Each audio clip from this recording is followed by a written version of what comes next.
এটা দুধপাতলা বিলে অবস্থিত।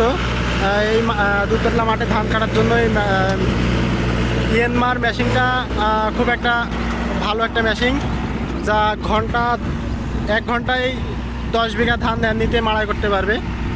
এই আশেপাশে ধানগুলো কিন্তু সব পাকছে, ধান পাকা শুরু হয়ে গেছে। মেশিনের কোয়ালিফাই ক্যাটাগরিটা বেশ সুন্দর, কেমনে ঘোরায় দেখতেছেন। চেনগুলো দেখছেন কত সুন্দর। এখন মাঠের দিকে নামিয়ে যাচ্ছে মেশিনটা, সামনের দিক থেকে নামাইতেছে না, যেহেতু একটু ডাউন হয়ে যেতে পারে, এই জন্য পিছনের দিক থেকে নামাইতেছে যাতে মেশিনটা উল্টে না যায়। আস্তে আস্তে কিন্তু সেট দিচ্ছে এটা। এখানে কিন্তু শত শত আপনার কি ধান কাটার জন্য আগ্রহী? এই মেশিনে ধান কাটতে যদি এইসব ধান কাটা হবে। এই মেশিনটা ধান কাটা কি আপনাদের সুবিধাজনক অনেক? হ্যাঁ, এখানে খরচ কম, এই জন্য আমরা এই মেশিন এখন ব্যবহার করছি। ও আচ্ছা, ইনি কিন্তু একটা চাষি, দেখতে পাচ্ছেন অলরেডি মেশিনে কিন্তু নামে গেছে মাঠের ভিতরে, ধান কাটার জন্য প্রস্তুতি নিচ্ছে। কোন ধান কাটবে এখন? ধান কাটবে তোমাদের ধান কাটবে? কোন ধানটা? এইটা তো এখনই দেখতে পাচ্ছেন মাঠের দিকে চলে যাচ্ছে সে দ্রুত। রোডের উপরে স্লো হলেও মাঠের ভিতরে কিন্তু সেইরকম জোরে যাচ্ছে গাড়িটা। এখন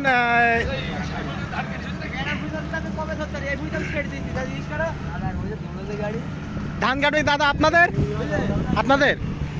আমার দাদা ধান কাটবে, ধানগুলো সুন্দর করে গুছিয়ে যাবে। আছে বিঘাপতি কত নিচ্ছে ধান কাটতে? বিঘাপতি 2400। এটা কি বিশালি হবে নাকি এমনিতে? বিশালি হবে। যাক, এখানে ধান আলাদা হয়ে যাবে, বিশালি তাড়া হয়ে থাকবে ব্যাস। এটা কিন্তু একটা খুব চাষিদের জন্য কিন্তু একটা ভালো একটা উন্নত মানের মেশিন হয়েছে। তো মেশিনটা কিন্তু এই মেশিনে যারা ধান কাটতে আগ্রহী, যারা কাটতে চাচ্ছেন, তারা কিন্তু খুব শীঘ্রই যোগাযোগ করবেন। এইসব মেশিনওয়ালা ভাইয়ের সাথে ধান কাটা কিন্তু শুরু হয়ে গেছে। ওই যে বিচুলি বার হচ্ছে দেখছেন, অলরেডি বিচুলি কিন্তু বার হয়ে যাচ্ছে, তাড়াতাড়ি করে বিচুলি বার হয়ে যাচ্ছে। আর ওদিকে ধানগুলা ড্রামে লোড হচ্ছে।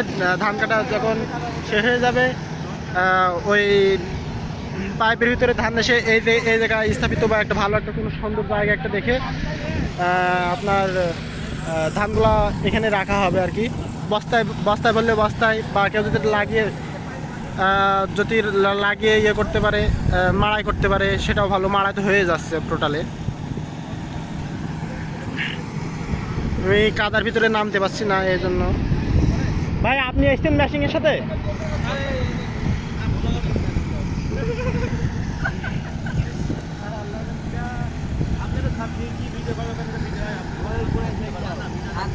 কাদার ভিতরে আমি যাও না। আচ্ছা, ঠিক আছে, সব ভালো থাকেন, আল্লাহ হাফেজ।